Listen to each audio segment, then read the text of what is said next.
바이위클리라는 프로그램을 융자 크로징할 때는 그 옵션을 처음부터 명시하진 않아요. 네. 끝나고 난 손님들한테 꼭 메일이 따로 갑니다. 바이위클로 해드릴까요? 라고. 뭐 어떤 수수료나 이런 거는 그런 건 비용이 없습니다. 드는 거는 근데 없고요. 왜 그렇게 할까요? 왜 모게지 페먼트를 받는 랜더들이 왜 크로징이 끝나고 난 다음에 손님들을 바이위클리를 하게끔 유도를 할까요?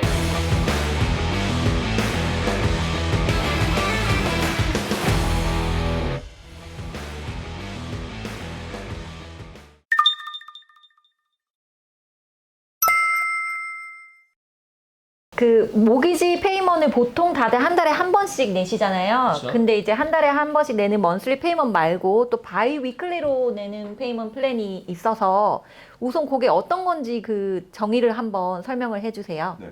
그러니까 바이위클리라는 건 말 그대로 2주에 한 번이라는 뜻이죠. 그쵸? 그러니까 우리가 흔히들 2주에 한 번 그러면 한 달에 두 번이겠거니라고 생각을 하지만 1년이 365일, 일주일로 7일씩 나눠보면 52주가 나오죠. 네. 12달 곱하기 4주 48주가 아니고 52주가 나오기 때문에 52주 중에 2주에 한 번씩 낼 거니까 52주를 2로 나누면 26. 그러니까 바꿔 얘기하면은 1년에 한 달에 한 번씩 내는 걸로 하면 12번을 내게 돼 있는데 바이위클리는 26번에 걸쳐서 나눠내게 돼 있죠. 26번에 나눠서 내게 되니까 금액을 원래 내던 거가 2,000불이었으면 1,000불, 1,000불씩 낸다 하면은 그럼 똑같은 계산 아니야 라고 생각할 수 있겠지만 실제로는 26번을 냈으니까 그걸 또 2로 나눠보면 13번을 내게 되는 거고 먼틀리로 냈으면 12번 낼 거를 매년 1년에 한 달치씩을 더 내게 되는 방식이 되는 거예요. 13개월을 내게 되는 13개월치 거네요. 내는 거랑 마찬가지예요. 네. 그래서 네. 그 더 낸 것만큼은 다 원금에서 빠지기 때문에 융자 총 기간이 30년보다 짧은 뭐 24년, 25년 이런 식으로 끝나게 되는 거죠. 체감적으로는 저희가 먼틀리 페이먼이랑 큰 차이가 없다 이렇게 체감을 하지만 실제로 원금에서 쌓이는 거는 30년 상환벌수 중에 엄청난 7년. 차이가 있네요. 그렇죠. 7년이면 차이가 크죠. 6년, 7년을 세이브를 하시는 거니까. 지금 한영식께서 말씀하신 것처럼 이 바이위클리라는 프로그램을 융자 크로징할 때는 그 옵션을 처음부터 명시하진 않아요. 네. 끝나고 난 손님들한테 꼭 메일이 따로 갑니다. 바이위클로 해드릴까요? 라고. 뭐 어떤 수수료나 이런 거는 그런 건 비용이 없습니다. 드는 거는 근데 없고요. 왜 그렇게 할까요? 왜 모게지 페먼트를 받는 랜더들이 왜 크로징이 끝나고 난 다음에 손님들을 바이위클리를 하게끔 유도를 할까요? 아무래도 빨리 상환이 되면 그만큼 리스크가 줄어서 그런 거 아니에요? 랜더 입장에서는. 리스크라는 거는 이 사람이 30년 융자를 받은 게 26년에 끝난다고 해서 26년까지 살아야지 그 리스크가 확인이 되는 거니까, 즉 4년 그 이후에 있는 리스크를 줄였다는 것뿐이지 중간에 못 낸다면 마찬가지가 되겠죠. 근데 이유가 따로 있습니다. 이게 바이위클리로 얘네들이 유도하는 이유, 광고에 그렇게 써 있죠. 더 빨리 끝나게 되고 그 빨리 끝난 것만큼을 네가 세이브하는 거다라고 지금 광고를 하죠. 이 이유는 어떤 거냐면요, 매달 모게지 페이먼트는 매월 1월 1일, 2월 1일, 3월 1일, 1일부터 15일까지 그레이스 피리어드라는 걸 줘요. 네. 유예 기간을 줍니다. 그러니까 예를 들어서 1월 1일 날 내가 페이먼트를 냈고 2월 달치는 내가 살짝 힘들어 갖고 2월 15일 날 내도 페이먼트가 그때 빠져나가면 페널티를 못 받게 돼 있어요. 네. 법적으로. 그럼 45일이 걸렸죠. 그렇죠? 네. 근데 바이위클리는 내가 페이먼트를 메일로 보내는 게 아니에요. 그냥 자동으로 위주로 가는 겁니다. 그냥 오토매틱 차지가 되는 거죠, 어카운트로부터. 그러면 이 45일이라는 기간 동안 바이위클리 프로그램은 3번의 페이먼트를 걷어갑니다.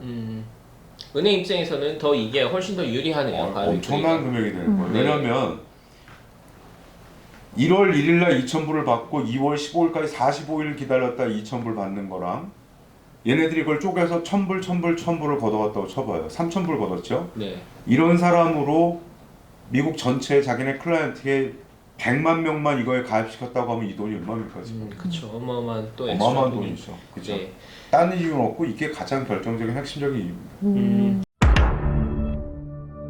이거는 만약에 손님이 클로징 후에 바이 위클리로 이제 페이먼트를 하겠다라고 이제 공지를 이렇게 표시를 해서 보낼 경우에 상황에 따라서 또 먼틀리가 더 편해지시는 상황이 있으시잖아요. 그렇죠, 네, 그렇죠. 이거는 얼마든지 체인지가 가능한 건가요? 그러니까 보통 모게지 스테이먼트에 보면은 거기에 원래 내야 되는 원금과 이자, 인슈런스, 그다음에 세금 그리고 모게지 인슈런스가 있다면 이 네 가지를 합해서 먼틀리 페이먼트가 뭐 2,000불이면 2,000불 딱 정해지죠. 네, 근데 내가 매월 바이클리나 이런 걸 가입하지 않고 3,000불을 그냥 보낸다면 잉여로 더 보낸 1,000불에 대한 금액은 무조건 원금에서 빠지는 거예요. 네, 지금 말씀드린 것처럼 1년에 12번 낼 걸 13번 냈기 때문에 빨리 끝나는 것 뿐이거든요.